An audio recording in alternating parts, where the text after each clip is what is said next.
I want to tell you about the man I was before the sea took everything from me. Not because that man was extraordinary, not because his story was remarkable in any of the ways that stories are supposed to be remarkable.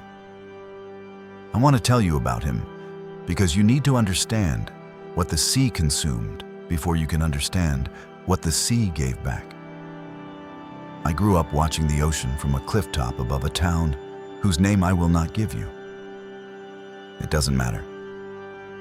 Every coastal town looks the same when you are a child. Like the water is the whole world, and everything behind you is just the waiting room for it.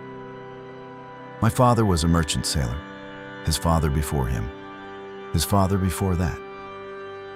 The sea was not a mystery to us. It was not a wonder. It was not poetry. It was a living. It was a road. It was the floor we stood on and the ceiling we couldn't see. I was 23 years old the night the storm came. 23? Which means I had barely started, barely begun to understand what a life even was. I had a name. I had work I was proud of. I had a laugh that came easily and hands that were learning how to be useful in the world. I had, and I want you to sit with this, I had absolutely no idea that in a matter of hours, that version of me would cease to exist entirely. The storm didn't announce itself the way you'd think. There was no dramatic shift, no crack of thunder to mark the before and after.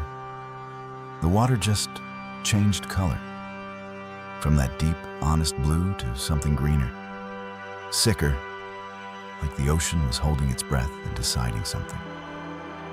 And then the wind came. And then everything happened very fast. And then nothing. I want to be honest with you about drowning, because most of what you've been told about it is wrong. Stories make it gentle. Stories make it a drifting, a fading, a slipping away into something soft and cold. It is not that. Drowning is your body refusing to die. That is what nobody tells you. Your body, the one you've carried around your whole life without ever really appreciating, turns savage. It turns feral. It fights with everything it has, even when there is nothing left to fight with. Your lungs burn first, then they scream. Then they do something I don't have a clean word for. They stop asking and start taking. And what they take is water. And the water doesn't care. It fills you like you are a vessel, like you are a container, like you were always meant to hold this and you just didn't know it yet. The ship broke in two. I felt it more than I saw it. A sound that wasn't a sound, more like a frequency, something too large for your ears to process, felt instead in your bones and your teeth and the back of your skull. And then I was in the water, and the water was in me, and the world above the surface was already somewhere I couldn't reach. I want to tell you about the silence, because that was the thing that surprised me most in the end. Not the cold, though the cold was extraordinary. A cold that doesn't feel like temperature, more like a verdict. Not the pressure, though the pressure was immense and absolute. The silence. Above the surface, the storm was the loudest thing I had ever experienced. Wind and wood and water and human voices all screaming at the same pitch. All the noise of a world coming apart. Below the surface, nothing. Complete, a total, consuming silence. Like the ocean had swallowed not just the sound, but the idea of sound. Like noise was a thing that had never existed and would never exist again. I was sinking. And I knew I was sinking. And there was a part of me, a very calm, very quiet part of me that I had never met before, that simply watched, that observed the fact of my own ending with a kind of terrible stillness. This is it, that part said. Not in panic, not in grief, just in recognition, just in the flat, even tone of something accepting what is. This is where it ends. And then, her. How do I describe something that has no description? How do I put into human language something that was never made for human understanding? I'll try. She was the dark given intention. She was the deep given a face. She moved through the water the way water moves, not pushing against it, not swimming through it, but flowing with it, as though she and the ocean were the same substance wearing different shapes. She had hands, webbed fingers, cold, colder than the water around them, which I would not have thought possible. But I tell you it was true. I felt the temperature of her grip, like it was a language I was only just beginning to understand. She didn't rush. She didn't scramble toward me the way a rescuer scrambles, frantic, urgent, working against time. She drifted, settled, like time was hers to arrange as she wished. And she looked at me. I was dying, and she looked at me the way you look at something you are deciding about. Not with mercy, not with compassion, with consideration. As though she was weighing something, as though there was a question being asked and answered in a language I had no access to. As though my life was a ledger and she was doing arithmetic. She wrapped her hand around my wrist, and she pulled, not gently, not tenderly, not the way you'd pull a friend from harm, deliberately, precisely, the way you retrieve something that belongs to you. The world came back slowly at first, and then all at once. Sound, light, the smell of rain and wreckage and salt, and air. Air so violent and sweet and real that the first breath of it was like a blow to the chest. I gasped, and I choked, and I wept, without knowing I was weeping, and I clung to a piece of the ship's hull, and I was alive. I was alive. She was gone by the time I could see clearly. Or not gone. Beneath. Returned to the place she came from. But I felt her watching. The water felt different than it had before. Occupied. Aware. I told myself I was confused, traumatized, grateful and frightened and half drowned, and reading things into the darkness that weren't there. I told myself that. I was wrong. Nobody talks about what comes after surviving. The grief of it. The strange, disorienting grief of being the one who made it through when others didn't. I spent 3 days on that shore. 3 days before a passing vessel found me and brought me in. 3 days in which I did not speak and barely ate and sat at the water's edge as though waiting for something. I didn't know I was waiting for her. But I think some part of me already understood what had happened. Some part of me, the same quiet, watchful part that had observed my own drowning with such terrible calm, had already received the information, had already registered the transaction. A life debt is not metaphor. I need you to understand that. It is not a feeling of obligation, not a sense of moral duty, not the vague idea that you owe someone something, the kind you can forget about when your days get busy and your life moves forward. It is physical. It lives in your chest, just below the sternum, like a hook set deep in the cartilage. Not painful, at least not always. More like a pressure, a constant, quiet awareness of weight. The moment I drew that first breath of air, the violent, brutal, beautiful first breath, I felt something lock. Not dramatically, not with ceremony. Just a click, a settling, like a key turning in a door you didn't know existed inside you. Every breath is alone, I would come to understand. Every single breath since that first one. Every morning I have woken, every night I have slept, every laugh I have laughed, and every word I have spoken, and every step I have taken across the surface of this earth. All of it belongs to her, not as punishment, not as cruelty, simply as fact, simply as the terms of the arrangement she made when she decided I was worth pulling from the dark. Let me tell you about the place she comes from. Because if you are going to understand her, truly understand what she is and what she wants and why the debt is what it is, you need to understand the kingdom she carries behind her eyes. It is old, older than anything you have ever tried to imagine, older than the oldest word in any language spoken above the water, older than the coastlines that shape our maps, older than the idea of kings, older than the idea of daughters, older than the idea of debt itself. The Sea King does not rule the way kings above the water rule.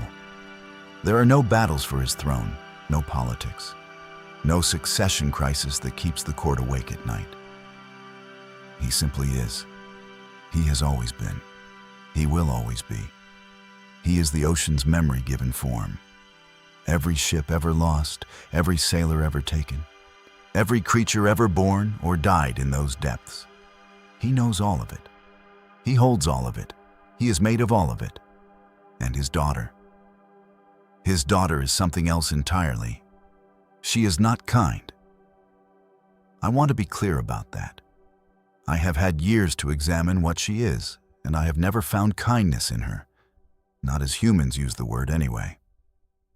Not that warm, soft, easily given thing we hand to each other when we are feeling generous. But she is not cruel either, and that distinction matters enormously. Cruelty requires a pleasure in another's pain. She has no such pleasure. She is entirely beyond that particular human indulgence. What she has instead is purpose, a quality of absolute, unhurried intention, like gravity, like tide, like all the things in this world that don't need your cooperation to have their way with you. She does not visit me the way stories would have her visit. She does not rise from the waves at midnight with green hair and a haunting song. She is subtler than that, far more intelligent than that. She is in the pull I feel every time I stand near water. She is in the dreams that come when the tide is high, not nightmares, never nightmares. Something more disquieting than nightmares. Dreams of absolute clarity. Dreams in which I am beneath the surface and the pressure feels like belonging.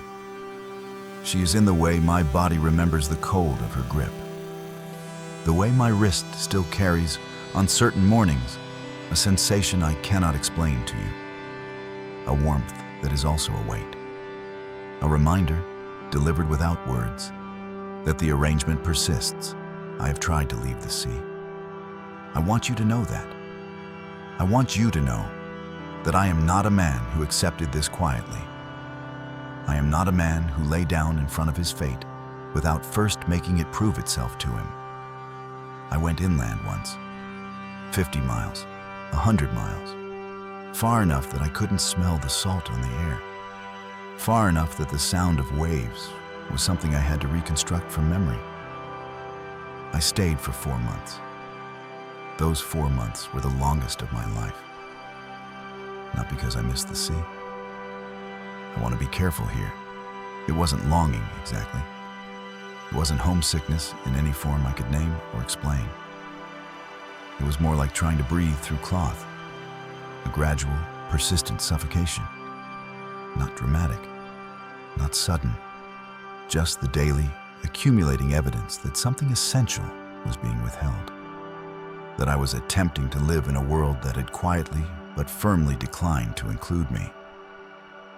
The weight in my chest grew heavier the farther I went. By the 3rd month, I was sleeping 14 hours a day and waking feeling as though I hadn't slept at all. By the 4th month, I was standing in the middle of a field one gray morning, and I understood, with the same flat, even certainty I had felt at the bottom of the ocean, that this was not going to work. The moment I crested the last hill and saw the water, gray and cold and enormous in the early light, the pressure in my chest released. Just like that. Just gone. As though someone had reached into my ribcage and removed a fist that had been clenched there for months. I stood there and I breathed. And I understood, finally and completely, that there was no leaving. The debt does not announce itself with theatrics. It doesn't demand. It doesn't threaten. It simply makes itself known, quietly and persistently, in the way that tides make themselves known. Not asking for your attention, not requiring your acknowledgement, simply being there, simply being true. And the servitude that I feared when I first understood what had happened. The servitude is nothing like I imagined. No shackles, no cage, no dark throne room deep beneath the waves, with her watching me scrub coral floors for her amusement. It is a life lived within a certain radius, a life lived in awareness, a life lived knowing that the sea has a claim on me, that no amount of distance, determination, or desperation will ever fully dissolve. I have thought about this a great deal over the years. The irony of surviving the wreck only to be not drowned, but consumed by the very thing that saved me. Think about what that means. The storm tried to kill me and failed. The ocean tried to take me and almost succeeded. By every right of nature and probability, I should not be here. And yet, I am here. And the reason I am here, the only reason, is that something in the deep made a decision. Something old and cold and entirely beyond human categories of compassion or cruelty looked at me sinking into its kingdom and said, not yet. Not out of mercy, not out of kindness, out of ownership. The sea wanted me. Not the dead version of me, not the wreckage of me dragged to the ocean floor to settle into sediment and become part of the quiet history of lost things. The living version. The breathing, thinking, feeling, walking around in the world version. She wanted a life she could hold, not a corpse she could collect. And here is where it becomes complicated. Here is where I ask you to stay with me, because the irony cuts both ways. Yes, I survived the drowning only to be consumed by the one who saved me. Yes, the breath she returned to me is the same breath she owns. Yes, the freedom I thought I'd been given was only ever the length of the tether she was willing to let out. But also, I am alive, which means I have seen mornings she did not intend to give me, kindnesses from strangers she never planned for, laughter that erupted in spite of everything, the particular, irreducible beauty of an ordinary day, sun on water, bread and salt, the sound of voices I have come to love. She owns the debt. She does not own what I have done with it. I want to ask you something, and I want you to actually sit with it, not answer it immediately, not reach for the first comfortable response that presents itself. Is a life owned by another truly a life at all? I have wrestled with this question for longer than I care to admit. I have turned it over in the dark at 3 in the morning. I have sat with it on cliff tops and in harbor towns, and in the middle of perfectly good days that it arrived uninvited to ruin. Here is what I have come to. Every life has a claim on it. That is the truth that took me longest to see. That is the truth that changed everything once I finally accepted it. Your parents have a claim on you, the weight of what they sacrificed, the shape they tried to make you into, the love that arrived with its own particular set of demands. Your people have a claim on you, the place you come from, the language in your mouth, the history in your bones. The people you love have a claim on you. That is, in fact, largely what love is. None of us float free. None of us move through this world without being held, without being shaped, without being in some sense, claimed. The question is not whether you will be owned. The question is, by what and toward what end? She claimed me for the deep. And the deep, I have come to understand, is not a punishment. It is the truest thing there is. The depth of grief and the depth of joy and the depth of love. They are all the same place, aren't they? They are all that same cold, dark, enormous truth that you can only access by going under, by surrendering the surface, by letting the ordinary light above the water go. I am not going to tell you that I chose this, because I didn't. I never had a choice in any of it. Not the storm, not the drowning, not the cold hand that pulled me back, not the hook in my chest that has been there every morning since. But I will tell you something that I could not have told you in those first terrified years after the wreck. I have made peace with her. Not because I stopped being afraid. Not because the debt became something comfortable or easy or small. But because I finally stopped treating it as the opposite of freedom and started treating it as the shape of my particular life. This life, this specific, strange, saltwater-soaked, sea-tethered life, is the one I have. It is the only one I will ever have. And it is real. And it is mine, even if it is also hers. Both things can be true. Sometimes I think she didn't just save me that night. I think she chose me for something. Not out of kindness, I've told you. She doesn't do kindness. But out of that quality I mentioned, intention, purpose. As though she looked at a man sinking into the dark and saw something worth keeping above the surface. Something worth watching. Something worth the trouble of a debt that would never be fully repaid. I don't know what that something is. I may never know.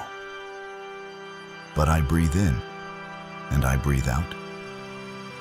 And somewhere beneath the waves, she watches her prize, not with hunger anymore, but with the patient, ancient, unhurried attention of something that has all the time in the world. And I let her watch. Every breath I take belongs to the kingdom beneath the waves. And every breath, every single one, is still mine. Go figure.